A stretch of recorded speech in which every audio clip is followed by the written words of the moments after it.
Today, we're going to learn about how to change your mindset with anxiety. When I was at anxiety rock bottom and my symptoms were so extreme and they were so bothersome, and I felt like I was never going to get better, my mindset was that anxiety is going to get worse. I'm never going to feel better. And the more that I engaged in those thinking patterns, the more that mindset really hit me, the more that it became true. And so today we're going to talk about how you can change your mindset. And one of my favorite strategies to do it, this strategy comes from the ACT method, a course that I made from my decade in clinical psychology and naturopathic medicine to help people send anxiety to the sidelines where it belongs. And this exercise has changed thousands of lives. And so I want to share it with you today. And it's called the Plotline Pivot. Also stay around to the end of this video because if you're stressed like me and if the holidays are just amplifying your nervous system and it's out of the brain and like in the body, then I'm going to share with you my number one go-to solution, and I'll also make sure that there's a link in the comments. And so without further ado, I want to share with you a couple of really interesting things about anxiety and mindset. And you're going to get three takeaways. Number one is you're going to learn the difference between panic and stress and excitement and how they're virtually the same according to your body. And then second, you're going to learn that shifting your perspective will actually change your life. And I'm going to teach you how to do this. And then you're going to gain exclusive access to the Plotline Pivot exercise that I'm telling you will make huge changes, and you can start using it right now today. So I want to dive in first. So number one is let's talk about what's happening with panic and how it's different from when you're excited. And so in order to do this, I'm going to tell you a story. And this is Susie. And Susie lived in the hunter-gatherer days, right? And so she's out and she's gathering berries and gathering snacks for her family. And she is well attuned to the signs of danger in the brush. And so her ears are peaked and she's just gathering berries and just hanging out, maybe popping a few, just having a great old day. And then she hears a little tiger growl in the distance. And her body snaps into action. And before she logically realizes it, a fear signal starts in her limbic system, which is the center of the brain. And this limbic system activation causes a change, a cascade of reactions that go down through the brainstem, your hypothalamic pituitary axis to tell your adrenal glands to release all sorts of cortisol, epinephrine, other stress hormones. And before she knows it, her heart is racing, so her cells and her muscles can get energy and blood. She's breathing faster so she can oxygenate and keep up with the demand. Her blood pressure is rising so that she can run, and her body is deprioritizing the blood to her fingertips so that it can send all that blood to her vital organs so she gets some numbness and some tingling. And her metabolic activity is rising. Her muscles are clenched. She's running and her body is pumping as she's zigzagging at lightning speeds, and her thoughts are sharp and crisp and intrusive and sudden so that she can calculate the next moment and the next and the next, right? So do any of these changes sound familiar? And that's the question. In Susie's example, she is dealing with actual and acute danger. She hears the roar of a tiger and her body goes into this automatic response that happens before she can even think logically about it. The body creates a chemical cascade of signals that help her to run safely away from danger. These responses from the body help keep her alive. If Susie didn't have these responses, she may have continued eating berries and then became the tiger's lunch, right? So what if Susie had these same sensations while trying to go to sleep at night? If her heart was throbbing, her muscles were twitching, she felt really tight and contracted, her breathing was fast, she had numbness and tingling, her body temperature rose, her thoughts were rising. She might call this a panic attack, right? And so the body is producing the same changes in a panic attack that they're producing when you are in actual danger. And the only difference between these two things is context.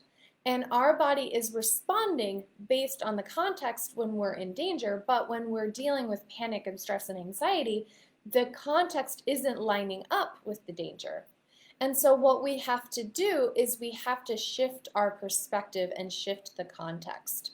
So an example of that might be is to notice that you're having all of these bodily sensations. Your blood pressure is rising, you have the numbness and tingling, your heart is throbbing, your breathing is faster, you feel hot, you feel the urge to move. You can tell your brain, oh, you're going into an activated state right now. I am getting signals that my body feels like I'm in danger. And so what we can do is one of two things. We can receive this information or we can resist this information. Resisting the information is commonly what we want to do. We want to do anything to get calm on command, right? We want to suppress it, we want to distract, we want to engage in compulsions that help reduce those sensations, we want to run, exercise, take a Xanax, we want to do anything we can to avoid those sensations. But then what happens? They get worse, don't they? The information gets louder and louder and louder, and if we're suppressing that information, the body, in an attempt to create homeostasis, is going to keep dialing up that fight, flight, freeze, fawn, flop response, and then it's going to be doing this push, pull, teeter-totter reaction. So what I want to actually help you to do, the most singularly, most powerful thing that you can do to stop anxiety from continuing to happen is to start receiving the anxiety. We've all heard the term, what we resist persists, right? And so in anxiety, amazingly, if you start to receive that information and just notice and let it come and let it go, your body will no longer need to give you that data. And so think about like waves in an ocean. These waves are going to come. Inevitably, they're going to come. And you can be sitting on the ocean and you can try to do everything you can to smack those waves away, push those waves away, but you're still going to experience those waves. They are going to come.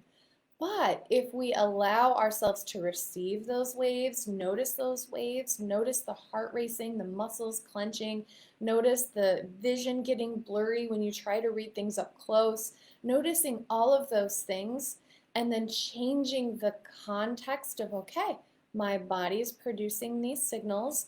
I am actually safe, but my body, my limbic system is communicating otherwise for whatever reason, which we can start to explore. Whatever reason is sharing this information, and I'm just going to receive it. So let's talk about the difference between resisting and receiving.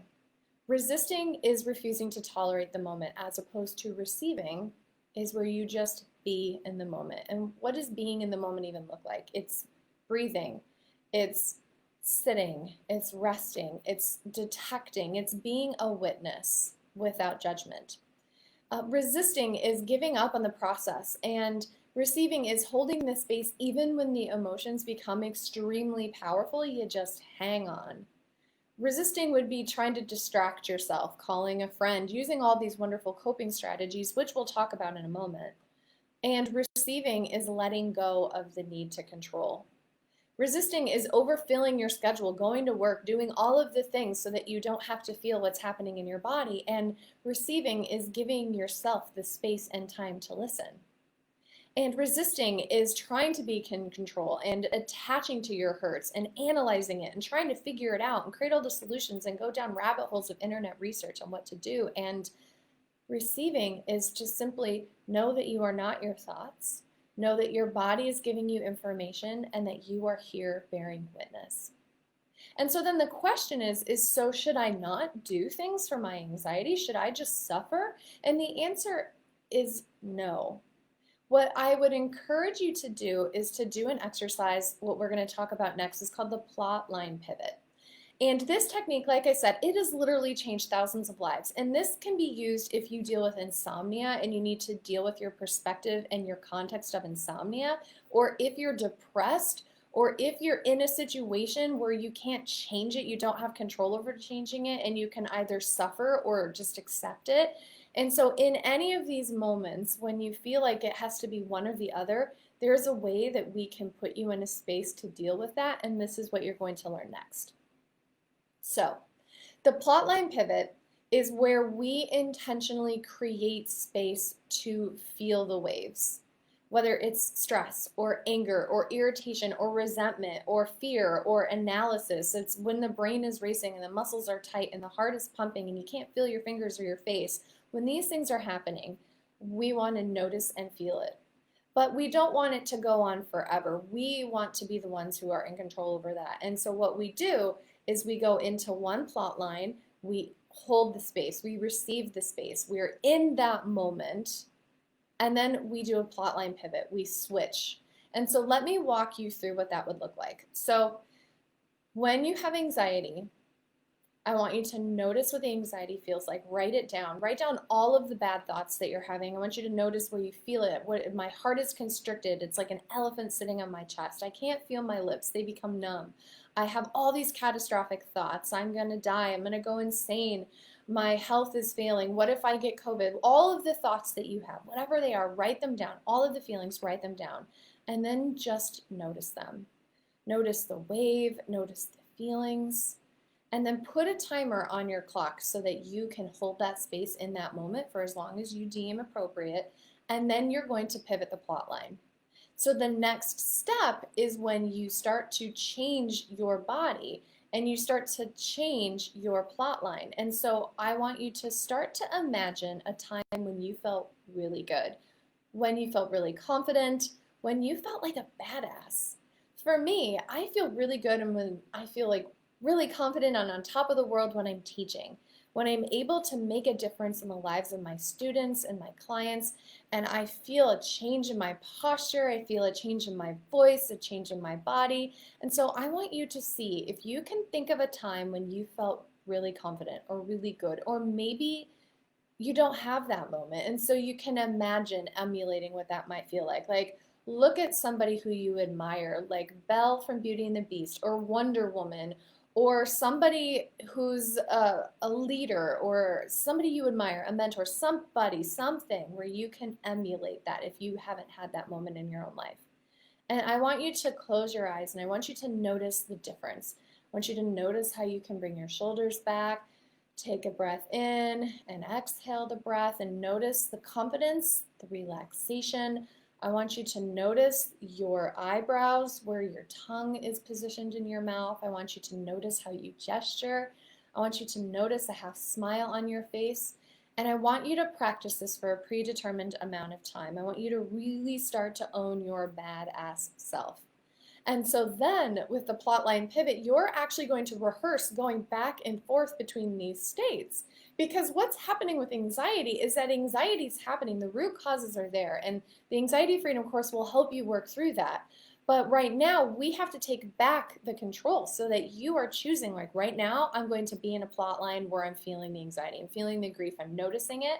And this is how I'm going to pivot that plot line and get out of that space and start to own my power. So this has been the plotline pivot exercise, and the difference that we're talking about is changing your mindset and changing your attitude. And when you're in one plot line, your mindset may be doom, it may be gloom, it may be fear.